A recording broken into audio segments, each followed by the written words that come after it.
इस वीडियो में हम बात करने वाले हैं कक्षा 10 गणित की पूरी किताब का फार्मूला चैप्टर वाइज करने वाले हैं।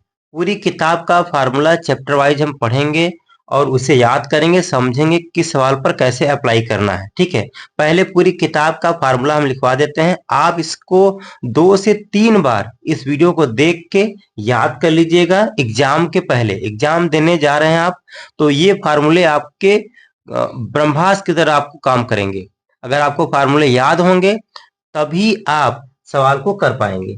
तो मैं चैप्टर वाइज क्या करता हूं, पहले पूरे फार्मूले को आपको याद करा देता हूं। ठीक है, जैसे कि सबसे पहले शुरू करते हैं हम लोग, सबसे पहले शुरू करते हैं बहुपद से संबंधित सूत्र। ठीक है, बहुपद से संबंधित सूत्र में सबसे पहला जो चैप्टर है वो आपका रियल नंबर यानी वास्तविक संख्या। वास्तविक संख्या में सबसे ज्यादा महत्वपूर्ण जो फार्मूला होगा वह दो संख्याओं का गुणनफल बराबर एचसीएफ गुणित्ते एलसीएम, यानी दो संख्याओं का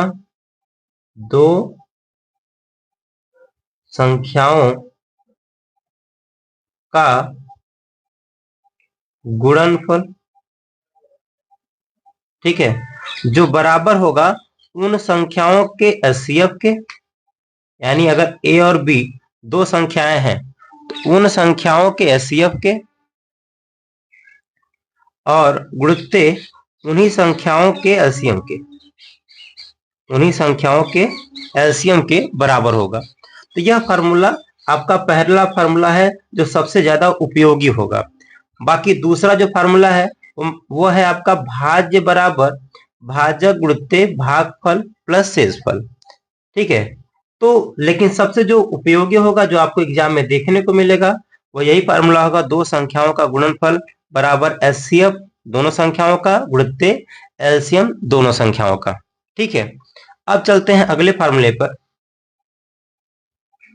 देखिए अगला फार्मूला क्या है, शून्यकों का योगफल। बहुपद से संबंधित जितने सूत्र हैं हम आपको बता देते हैं। शून्यकों का योगफल, मान लीजिए कि कोई द्विघात समीकरण है A X square plus B X plus C बराबर 0। ठीक है, तो यक्स के दो मान होंगे, दो ही शून्यक हो सकते हैं आपके। ठीक है, तो इसमें क्या कह रहा है, शून्य, मान लीजिए इसके शून्यक एक अल्फा होगा और एक बीटा होगा। तो शून्यकों का योग यानी अल्फा प्लस बीटा बराबर माइनस बी अपान ए होगा। अल्फा इंटू बीटा बराबर सी अपान ए होगा। तो यह दो महत्वपूर्ण फार्मूला है, एक आपका शून्यकों का योगफल और एक है आपका शून्यकों का गुणनफल। ठीक है, तो ध्यान दीजिए कि अब जो तीसरा फार्मूला है, अगर आपके पास त्रिबहुपद समीकरण है, ठीक है, तो alpha plus beta plus gamma बराबर क्या होगा, माइनस बी अपान ए। ठीक है, मान लीजिए कि भाई A X cube plus B X square plus C X plus D. ठीक है, वैसे तो आपको सिर्फ बहुपद ही देखने को मिलेगा, द्विघात समीकरण वाले बहुपद मिलेगा, त्रिघात बहुत कम चांस है। फिर भी त्रिघात का होता है alpha plus beta plus gamma बराबर माइनस बी अपान ए, और गुणनफल alpha into beta into gamma बराबर माइनस डी अपान ए। ठीक है, तो महत्वपूर्ण सिर्फ क्या होगा, ये दो फार्मूले अल्फा प्लस बीटा बराबर माइनस बी अपान ए और अल्फा इंटू बीटा बराबर सी अपान ए। शून्यकों का गुणनफल सी अपान ए होता है और शून्यकों का योगफल कितना होता है, माइनस बी अपान ए। चलिए हम अब आगे बढ़ जाते हैं और अगले फार्मूले पर चलते हैं। ठीक है, तो अगला फार्मूला जो है हमारा, अगले फार्मूले की ओर चलते हैं, ध्यान दीजिएगा।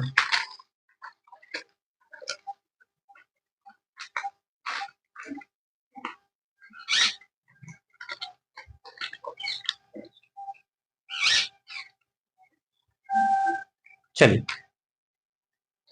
अब चलते हैं हम अगले जो फार्मूले हैं उस पे, अगले चैप्टर में, यानी रैखिक समीकरण में जो फार्मूले महत्वपूर्ण हैं उन पे बात करेंगे। ठीक है, तो रैखिक समीकरण में जो फार्मूले हैं, सबसे पहले रैखिक समीकरण क्या है, a1x plus b1y plus c1 बराबर 0। यह एक रैखिक समीकरण है। और एक a2x प्लस b2y प्लस, ये अगर c1 है और ये c2 है, बराबर 0 है। तो दो चर वाले रैखिक समीकरण है ax1 a1x plus b1y plus c1 बराबर 0, a2x plus b2y plus c2 बराबर 0। तो ये कह रहे हैं कि अगर इसमें तीन संबंध होते हैं, ठीक है, अगर a1 अपान a2, ठीक है, अगर a1 upon a2 not equal to हो b1 अपान b2 के, तो इस स्थिति में रैखिक समीकरण युग्म क्या होंगे? असंगत होंगे। क्या होंगे? असंगत होता है, ध्यान दीजिएगा। इस स्थिति में क्या होगा भाई? a1 upon a2 not equal to b1 upon b2, इस स्थिति में रैखिक समीकरण युग्म असंगत होता है, ठीक है। दूसरी प्रॉपर्टी में क्या आता है? अगर a1 अपान a2 बराबर हो b1 अपान b2 के और c1 अपान c2 के बराबर न हो, इस स्थिति में रैखिक समीकरण युग्म असंगत होंगे, ठीक है। तो इसमें भी क्या होगा? असंगत होगा, और इसमें भी असंगत होगा। संगत किसमें होगा? जिसमें तीनों बराबर होंगे। संगत किसमें होगा? जब a1 अपान e2 बराबर b1 अपान b2 बराबर c1 अपान c2, इस स्थिति में रैखिक समीकरण युग्म क्या होगा? संगत होगा, ठीक है। तो ये 3 पॉइंट संगत और असंगत के लिए है, ठीक है। अब इसमें एक चीज और पूछ सकता है कि कब प्रतिच्छेद करेगा, कब संपाती होगा और कब समांतर होगा, ठीक है। तो ध्यान दीजिएगा, प्रतिच्छेद जब करेगा इसके अद्वितीय हल होंगे, ठीक है, और जब संपाती होगा इसके अनेक हल होंगे। तो ये भी संगत होगा और ये भी संगत होगा। और जब समांतर होगा इसका कोई हल नहीं होगा, ठीक है। जब समांतर होता है तो इसका कोई हल नहीं होता है। चलिए, तो अगले पड़ाव पे चलते हैं।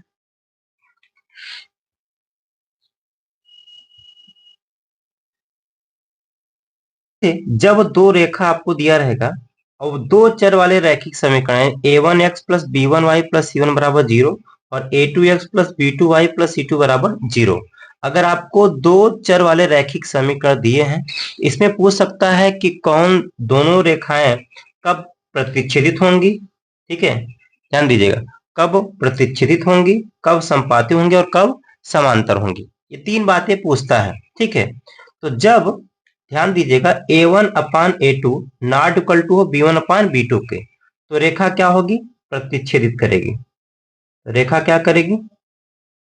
यानी रेखा जो होगी वो क्या होगी? प्रतिच्छेद करेगी, ध्यान देना, ठीक है। जब a1 upon a2 not equal to हो b1 अपान b2 के, ठीक है। और संपाती कब होगी? ठीक है, संपाती कब होगी?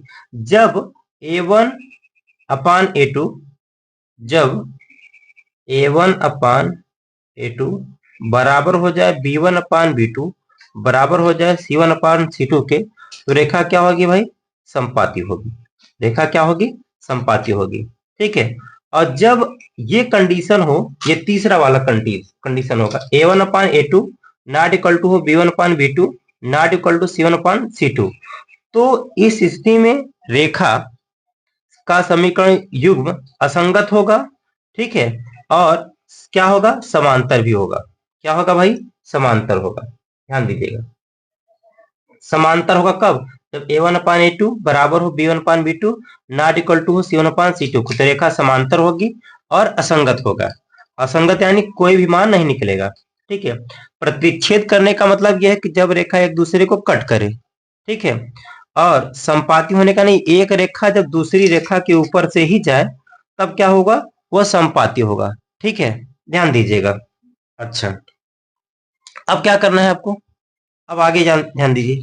अब चलते हैं अगले पड़ाव पर कि जब रेखा प्रतिच्छेद करेगा तो इसके अद्वितीय हल होंगे। ये आपसे पूछेगा कि कितने हल होंगे। तो जब रेखा प्रतिच्छेद करेगा, यानी जब a1 upon a2 not equal to हो b1 अपान b2 के, तो रेखा यानी इसके तब क्या होंगे? अद्वितीय हल होंगे, यानी संगत होंगे, ठीक है। अब जब रेखा क्या होगा? a1 अपान a2 बराबर हो जाएगा b1 अपान b2 बराबर हो जाएगा c1 अपान c2 के, तो ऐसे कंडीशन में क्या हो जाएगा? रेखा संपाती हो जाएगी, ठीक है। तो यानी संगत हो जाएगा। और जब पूछेगा कितने हल होंगे, तो इसके अनेक हल होंगे। समांतर के लिए इसका कोई हल नहीं होगा, कोई भी मान नहीं निकलेगा। अब चलते हैं द्विघात समीकरण में, ठीक है।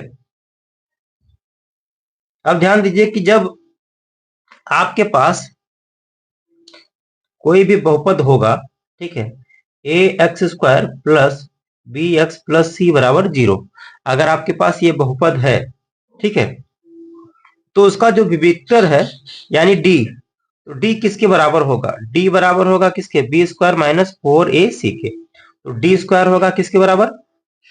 डी किसके बराबर होगा? बी स्क्वायर माइनस 4ac के।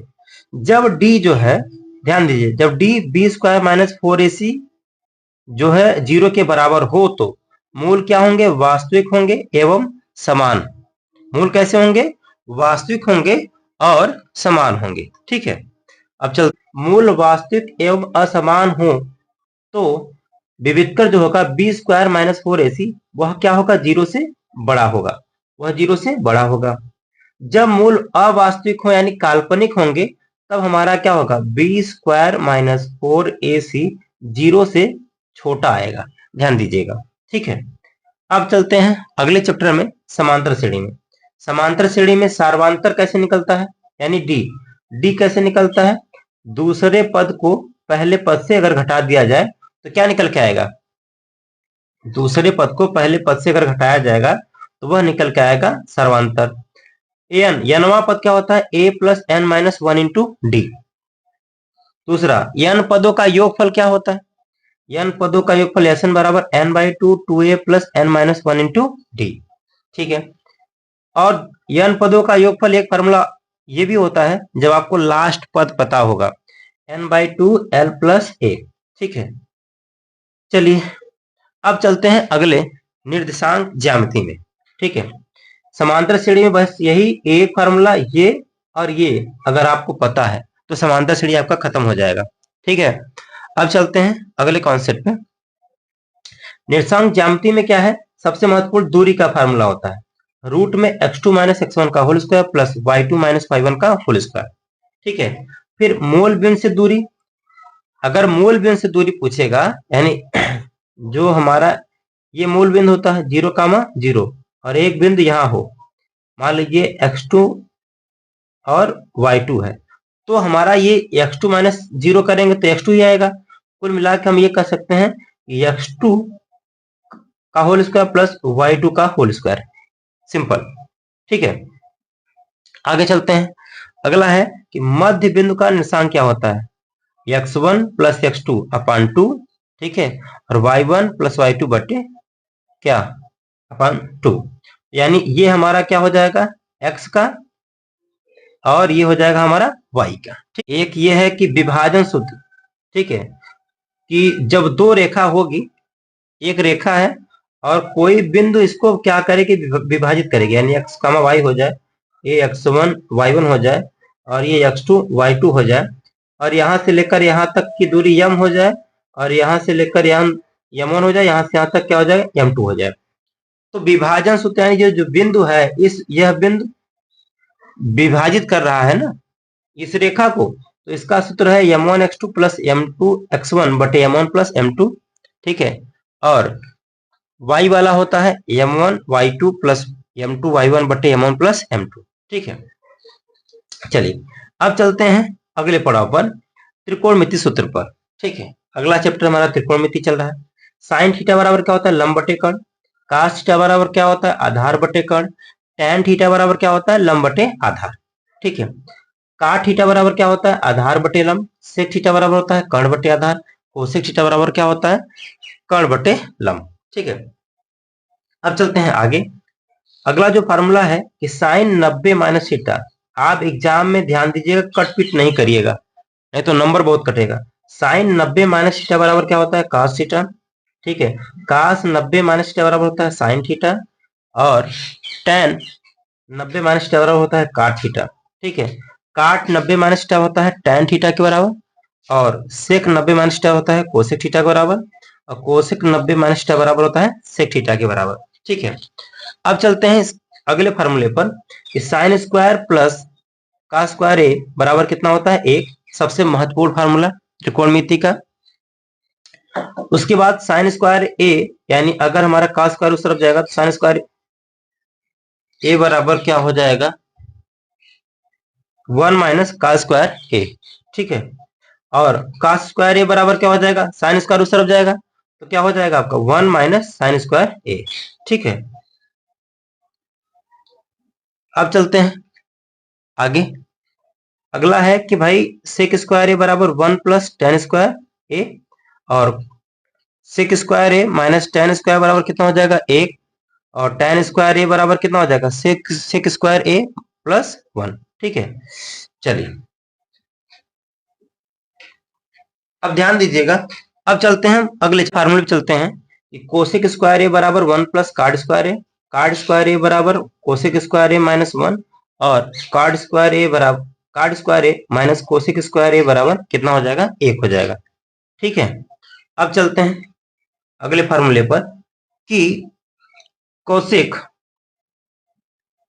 साइन 0 का मान 0 होता है, साइन 30 अंश का मान 1/2 होता है, साइन 45 का मान 1/2 में 2 होता है, और साइन 60 का मान कड़ी में 3/2 होता है, और साइन 90 का मान 1 होता है। ठीक है, काश 0 का मान 1 होता है, काश 30 का मान कड़ी में 3/2 होता है, काश 45 का मान 1/2 में 2 होता है, काश 60 का मान 1/2 होता है, काश 90 का मान 0 होता है। इसको वैसे शॉर्टकट से भी निकाल सकते हैं।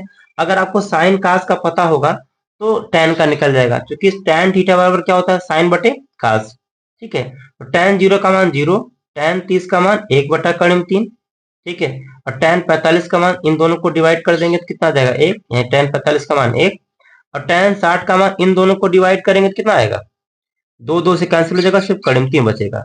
टैन का जब भी मान निकालना होगा साइन और काश को अगर डिवाइड कर लेंगे 0/1 यानी 0, 1/2 2 2 से कैंसिल हो जाएगा, 1/कड़ी में 3 बचेगा, ये 1 बचेगा और ये कड़ी में 3, और टैन 90 का यानी 1/0 करेंगे तो अपरिभाषित हो जाएगा, अनंत हो जाएगा। ठीक है, आगे चलते हैं हम लोग काट का। तो काट 0 का मान अपरिभाषित, काट 30 का मान कड़ी में 3, काट 45 का मान 1, काट 60 का मान 1/कड़ी में 3, काट 90 का मान 0। सेक का निकालते हैं, सेक 0 का 1, सेक 30 का 2/कड़ी में 3, सेक 45 का कड़ी में 2, और सेक 60 का मान 2, और सेक 90 का मान अपरिभाषित। ठीक है, बस आप वीडियो को देख लीजिएगा, सुन लीजिएगा, आपको फॉर्मूला याद हो जाएगा। सेक 0 का मान अपरिभाषित, सॉरी कोसेक 0 का मान अपरिभाषित। ठीक है, और कोसेक 30 का मान कोसेक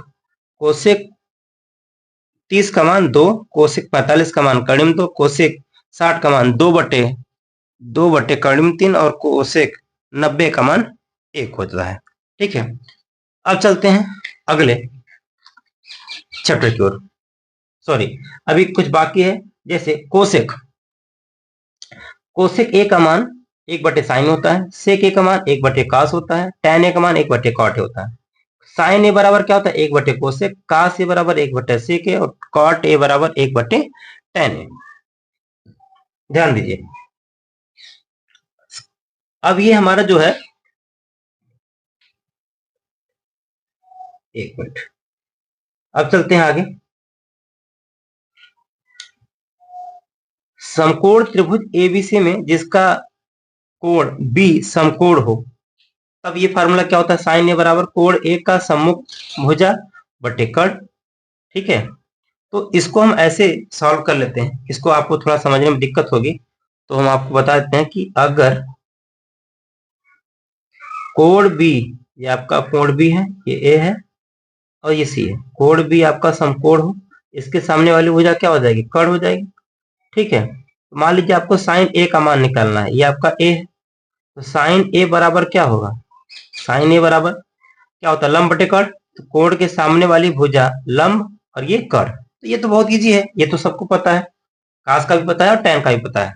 वृत्तों से संबंधित क्षेत्रफल, त्रिज्यखंड का क्षेत्रफल क्या होता है थीटा पान 360 इंटू पाई आर स्क्वायर। अब ध्यान दीजिएगा, त्रिज्यखंड का मतलब ये है कि भाई अगर ये आपका वृत्त है, ठीक है, और ये त्रिज्या से जो खंडित भाग है इसको हम त्रिज्यखंड बोलते हैं, ये थीटा है, तो इसका क्षेत्रफल क्या होता है थीटा पान 360 गुणित पाई आर स्क्वायर। फिर क्या होता है त्रिज्यखंड के संगत चाप की लंबाई थीटा पान 360 इंटू 2 पाई आर। ठीक है, तीसरा क्या है त्रिभुज का क्षेत्रफल 1/2 आर स्क्वायर साइन थीटा। अगर वो वृत्त के से संबंधित पूछेगा तो ये फार्मूला बहुत महत्वपूर्ण हो जाता है 1/2 आर स्क्वायर साइन थीटा। ठीक है, वृत्तखंड का क्षेत्रफल होता है संगत त्रिज्य खंड का क्षेत्रफल माइनस संगत त्रिभुज का क्षेत्रफल। ठीक है, आगे चलते हैं। बेलन का क्षेत्रफल क्या होता है? बेलन का आयतन क्या होता है? बेलन का आयतन क्या होता है? Pi are square H. बेलन का वक्र पृष्ठ क्षेत्रफल क्या होता है? 2 पाई आर एच। ठीक है। संपूर्ण वक्र पृष्ठ क्षेत्रफल क्या होता है? 2 पाई आर एच प्लस आर। और बेलन का आधार का क्षेत्रफल कितना होता है? Pi are square. ठीक है, तो ये बेलन का हो गया। अब उसके बाद चलते हैं हम लोग शंकु में। ठीक है, तो शंकु का क्या होता है? शंकु का आयतन 1/3 पाई आर स्क्वायर एच। ध्यान दीजिएगा, 1/3 पाई आर स्क्वायर एच होता है। ठीक है, 1/3 पाई आर स्क्वायर एच। अब शंकु का वक्र पृष्ठ क्या होता है? Pi R L. Pi R L. शंकु का संपूर्ण पृष्ठ क्या होता है? Pi R L plus R. Pi R L plus R. ठीक है, आगे चलते हैं। शंकु की तिरछी ऊंचाई यानी जिसे एल बोलते हैं, एल बराबर क्या होता है? H square plus R square. और शंकु के आधार का क्षेत्रफल कितना होता है? Pi are square. आधार यानी ये वाला आधार। ठीक, ये आपका त्रिज्या है, आधार का क्षेत्रफल। अब चलते हैं गोला। गोला का आयतन क्या होता है? 4/3 पाई आर क्यूब होता है। ठीक है, अगर आपके पास कोई गोला है तो उसका आयतन कितना होगा? 4/3 पाई आर क्यूब। गोले का संपूर्ण पृष्ठ कितना होता है? 4 पाई आर स्क्वायर। गोले का वक्र पृष्ठ 4 पाई आर स्क्वायर। ठीक है, अब अर्धगोला क्या है? अर्धगोले का आयतन क्या है? 2/3 पाई आर क्यूब। अर्धगोला का संपूर्ण पृष्ठ क्या होता है? 3 पाई आर स्क्वायर। वक्र पृष्ठ क्या होता है? अर्धगोले का वक्र पृष्ठ क्या होता है? 2 पाई आर। अर्धगोले का आयतन क्या होता है? 2/3 पाई आर क्यूब। अर्धगोले का संपूर्ण पृष्ठ कितना होता है? 3 पाई आर स्क्वायर। अर्धगोला का वक्र पृष्ठ कितना होता है? 2 पाई आर स्क्वायर। चलिए अब चलते हैं घन। घन जो होता है, घन का आयतन कितना होता है? भुजा क्यूब। अगर इसकी भुजा ए है तो घन का आयतन ए क्यूब होगा। क्या होगा? ए क्यूब। यानी इसका आयतन अगर निकालना होगा तो ए क्यूब आएगा। घन का संपूर्ण पृष्ठ कितना होता है? 6 गुणित भुजा का स्क्वायर यानी 6a स्क्वायर होता है। घन का विकर्ण क्या होता है? कड़िम 3 गुणित भुजा। और घन का पृष्ठीय क्षेत्रफल कितना होता है? 4 गुणित भुजा। ठीक है, 4 गुणित भुजा का घन का संपूर्ण पृष्ठ में कितना होता है? 6 गुणित भुजा का स्क्वायर। और ये होगा वक्र पृष्ठीय क्षेत्रफल। घन का वक्र पृष्ठीय क्षेत्रफल कितना होगा? 4 गुणित भुजा का स्क्वायर। अब चलते हैं घनाभ में। घनाभ का आयतन कितना होता है? L into B into H. L into B into H. ध्यान दीजिएगा, घन का संपूर्ण पृष्ठ कितना होता है? 2 LB plus BH plus HL। वक्र पृष्ठीय क्षेत्रफल होता है आपका 2L plus B into H. ये वक्र पृष्ठीय क्षेत्रफल होता है, ध्यान दीजिएगा, वक्र पृष्ठीय क्षेत्रफल। ठीक है, ये कैंसिल कर देते हैं, ये दोनों आपका गलत है। ठीक है, तो घनाभ का वक्र पृष्ठीय क्षेत्रफल कितना होता है? 2L plus B into H. ठीक है, ये थोड़ा सा। आयत का क्षेत्रफल L इंटू बी, विकर्ण L square plus B square. ठीक है, परिमाप क्या होता है? 2L प्लस बी, लंबाई प्लस चौड़ाई। वर्ग क्षेत्रफल क्या होता है? भुजा का स्क्वायर। विकर्ण क्या होता है? कड़िम 2 गुणित भुजा। परिमाप क्या होता है? 4 गुणित भुजा। त्रिभुज का क्षेत्रफल कितना होता है? 1/2 गुणित आधार गुणित शीर्ष लंब, यानी आधार गुणित ऊंचाई। ये मैं बता चुका हूं। दो बिंदुओं के बीच की दूरी ये भी करा दिए। मूल बिंदु से बीच की दूरी ये भी हो चुका है आपका। ठीक है, और ये बिंदु के निर्देशांक जो रेखाखंड को m1 अनुपात m2 के अनुपात में विभाजित करते हैं। विभाजित वाला मैंने बता दिया था, m1x2 प्लस m2x1 बटे m1 प्लस m2, कामा m1y2 प्लस m2y1 बटे m1 प्लस m2। बिंदुओं को जोड़ने वाले रेखाखंड PQ पर मध्य बिंदु के निर्देशांक x1 प्लस x2 बटे 2, y1 प्लस y2 बटे 2। ये मैंने बता दिया था।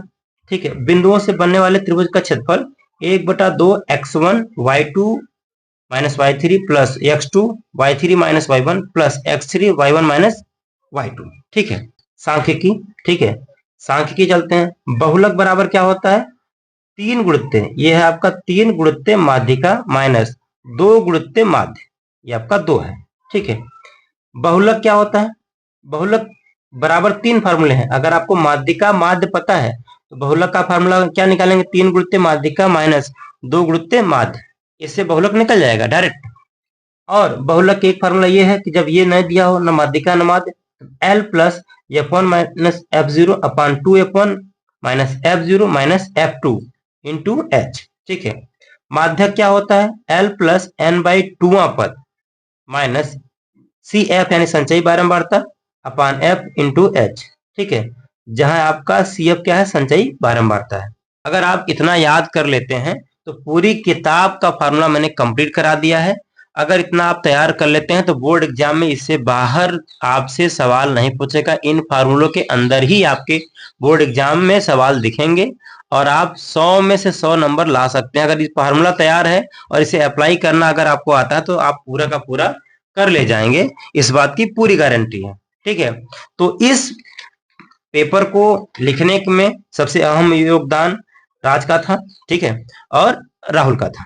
ठीक है, बहुत बहुत धन्यवाद आपका।